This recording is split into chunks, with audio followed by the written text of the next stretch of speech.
lihat CV-nya. Boleh.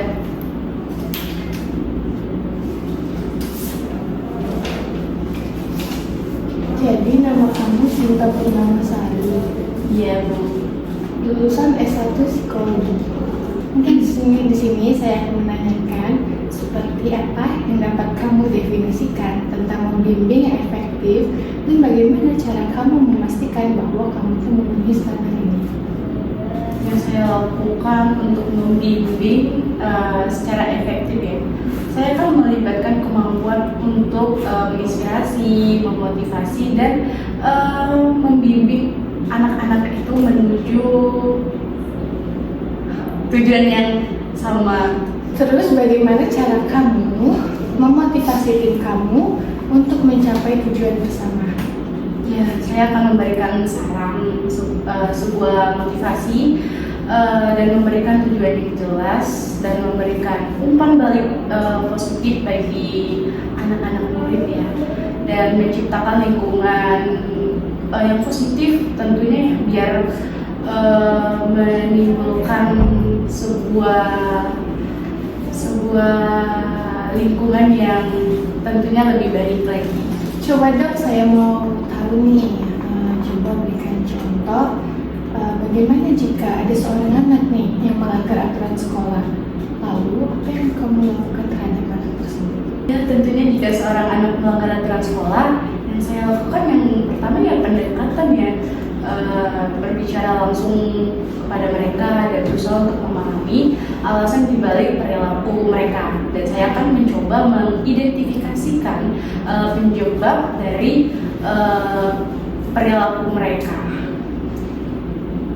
Apa yang kamu lakukan nih jika anggota tim kamu itu tidak sepenuhnya mendukung pendapat kamu? Ya, saya akan berusaha untuk memahami perspektif antara anggota ya, mungkin antara guru-guru lain. Saya akan berusaha membuka jalur komunikasi secara terbuka. Saya akan mencari solusi dan berkompromi dan menjelaskan rinci dari masalah tersebut. Terus bagaimana sih cara kamu meningkatkan kemampuan kamu dalam membimbing anak-anak dari waktu ke waktu? Ya, tentunya saya akan terus-menerus ya melakukan perkembangan kemampuan membimbing anak-anak dengan cara membaca literasi mungkin ya, melakukan itu, mengikuti pelatihan dan memanfaatkan pengalaman sehari-hari saya. Terus apa sih strategi kamu untuk tetap kreatif nih dan inovatif di tengah-tengah tuntutan kerja yang tinggi kan? Terus batasan waktu yang ketat juga. Mungkin ya untuk tetap kreatif dan inovatif di tengah-tengah tuntutan kerja yang tinggi dan memiliki batas waktu yang sangat singkat, mungkin saya akan mengatur jadwal saya dengan beristirahat yang singkat untuk meresapi ide-ide baru. Dan saya juga akan memastikan untuk terus memperbarui pengetahuan saya dengan membaca dan mengikuti tren yang ada. Coba dong jelaskan situasi di mana kamu berhasil menyesuaikan diri kamu dengan lingkungan kerjanya. Terus ada perbedaan nggak sih secara efektif? Mungkin ya saat saya bergabung dengan perusahaan baru kali ya, dari lingkungan sebelumnya memiliki perbedaan yang cukup signifikan dari pengalaman saya sebelumnya. Saya akan melakukan beradaptasi dengan dinamika perusahaan tersebut, dan cara saya mengamati rekan-rekan kerja saya. Seperti itu. Terus bagaimana sih cara kamu menghadapi tantangan atau hambatan yang mungkin timbul dalam mengimplementasikan inovasi kamu sendiri? Mungkin dalam menghadapi tantangan atau hambatan dalam mengimplementasikan ide inovatif ya, saya cenderung mengambil pendekatan proaktif. Saya akan melakukan analisis mendalam untuk mengidentifikasikan akar dari sebuah masalah tersebut. Terus langkah yang bisa kamu ambil dalam mempertahankan kreativitas ini apa sih? Dan juga cara kamu dan cara kemampuan adaptasi kamu dalam lingkungan kerja itu seperti apa? Mungkin saya akan melakukan dengan cara menjaga keseimbangan antara anggota rekan saya, berfokus pada pengembangan diri, berikut berpartisipasi dalam kolaborasi, memanfaatkan kritik sebagai peluang, dan tentunya akan menjaga kesehatan mental ya. Terus cara kamu mengevaluasi keberhasilan dari ide inovatif kamu tuh yang telah kamu usulkan tuh gimana sih? Saya akan mengevaluasi keberhasilan ide inovatif saya ya berdasarkan implementasi saya, dampak positifnya terhadap tujuan pekerjaan dan tanggapan dari tim atau rekan-rekan kerja saya juga ya. Ya seperti itu. Saya mau tahu nih, bagaimana sih cara kamu menangani situasi di mana ada perbedaan kan pasti dalam komunikasi. Nah, terus bagaimana cara kamu menangani perbedaan dalam gaya komunikasi kamu antara kamu dengan rekan kerja yang lainnya? Untuk menangani perbedaan gaya berkomunikasi ya, mungkin saya akan berusaha untuk memahami preferensi komunikasi antara rekan kerja saya dan berusaha untuk menyesuaikan gaya komunikasi saya agar lebih efektif dan kolaboratif tentunya ya. Terus strategi kamu tuh untuk meningkatkan kemampuan komunikasi kamu dengan tim kamu itu kan pasti mendapat hambatan atau kesulitan tuh dalam kolaborasi. Gimana cara kamu menanganinya? Mungkin ketika salah satu strategi efektif yang mungkin sudah saya lakukan terdapat kendala di dalamnya atau kesulitan, saya akan memastikan bahwa setiap anggota dari rekan-rekan tim saya bekerja untuk merasa nyaman dan untuk berbicara secara terbuka tentunya agar masalah yang muncul dari mereka itu bisa dipahami secara bersama-sama. Terus bagaimana sih kamu tuh memastikan bahwa pesan yang kamu sampaikan itu tidak salah nih diinterpretasikan oleh orang penerimanya? Mungkin ya untuk memastikan pesan saya tidak salah diinterpretasikannya. Mungkin saya cenderung menggunakan bahasa yang jelas dan ringkas.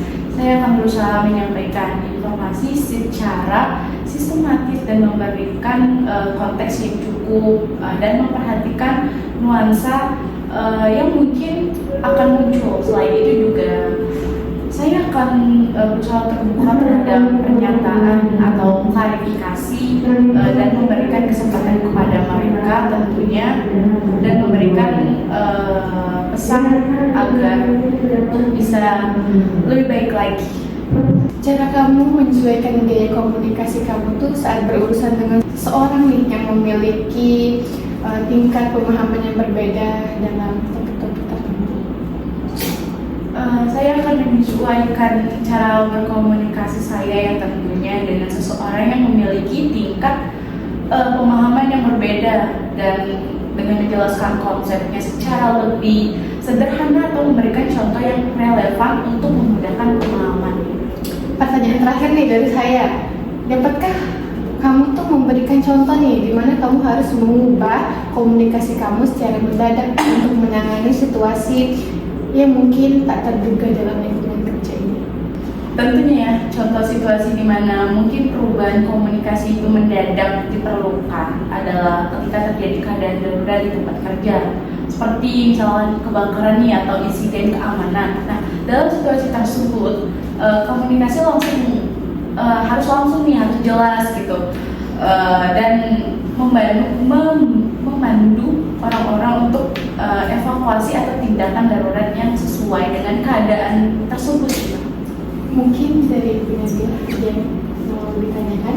Baik, saya ada beberapa pertanyaan buat kamu. Untuk pertanyaan pertama dari saya mungkin apa yang akan Anda lakukan untuk terus mengembangkan diri pengetahuan dan juga keterampilan kamu terkait dengan pekerjaan yang Anda minati? Yang saya lakukan mungkin untuk mengikuti perkembangan terbaru ya dalam bidang saya akan berusaha untuk mengambil kursus online tentunya untuk meningkatkan pengetahuan saya, atau dengan cara lebih banyak membaca buku. Selain itu juga mungkin saya akan lebih aktif ya untuk berpartisipasi dalam komunitas profesional dan sering ikut berdiskusi dengan rekan sejawat saya. Lalu bagaimana kamu menyusun atau merencanakan keahlian dan pengetahuan saat menghadapi situasi yang tidak terduga?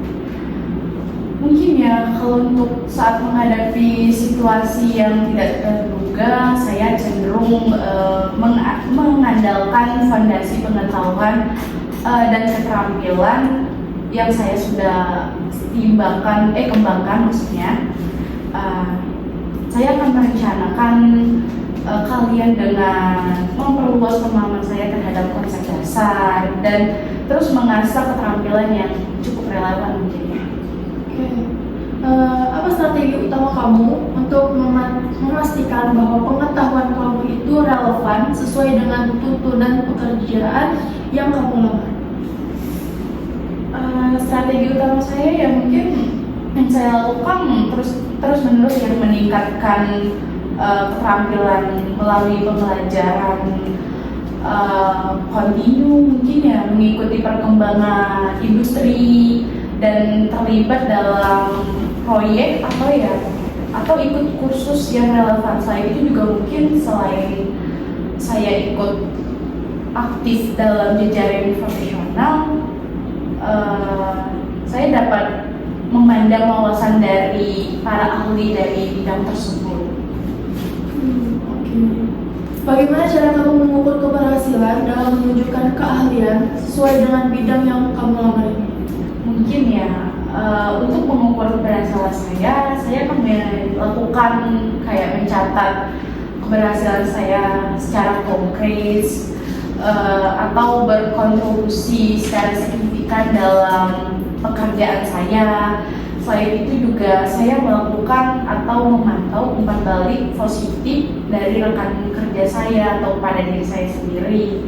Serta mungkin ya sekarang tren-tren TikTok dalam dunia pendidikan saya akan berusaha untuk memahami.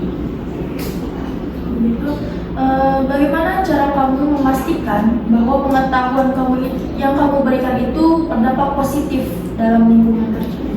Mungkin yang saya lakukan dalam lingkungan kerja, saya dapat membantu dengan memberikan jawaban yang akurat, menyediakan ide yang kreatif, dan mendukung proses pengambilan keputusan. Oke. Lalu bagaimana kamu mendefinisikan budaya dalam lingkungan kerja kamu? Menurut saya ya, budaya dalam lingkungan kerja saya dapat dijelaskan sebagai nilai-nilai atau norma-norma dan kebiasaan yang membentuk cara kita berinteraksi atau bekerja sama dan mencapai tujuan bersama di tempat kerja. Apa sih yang menjadi prioritas utama kamu dalam menyesuaikan diri dengan budaya baru di tempat kerja? Mungkin ya prioritas utama saya adalah ya membuka pikiran baru, belajar dari pengalaman yang baru, dan berkomunikasi efektif untuk memahami dan menghormati budaya kerja yang berlaku pada tempat baru saya bekerja. Bagaimana kamu memastikan bahwa kepribadian kamu dapat memberi nilai tambah dalam lingkungan budaya di tempat kerja? Mungkin ya ketika dalam dunia kerja terjadi sebuah konflik antara kebijakan di tempat kerja saya, mungkin yang saya lakukan mencoba mencari solusi yang tepat, seperti menyusun kompromi atau mencari alternatif yang sesuai dengan aturan perusahaan atau sekolah tersebut gitu, dan menghormati prinsip secara pribadi. Oke, lalu pertanyaan terakhir dari saya, apa yang akan kamu lakukan jika kamu merasa nilai-nilai tidak sepenuhnya sejalan dengan budaya lapangan kerja yang ada? Mungkin ya, jika saya merasa nilai-nilai saya tidak sepenuhnya sejalan dengan budaya lapangan kerja saya yang baru, saya akan mencoba untuk memahami nilai-nilai tersebut, dan saya akan berusaha menyesuaikan diri saya dengan pembangunan keseimbangan pada tempat kerja saya yang baru secara produktivitas dan optimal tentunya.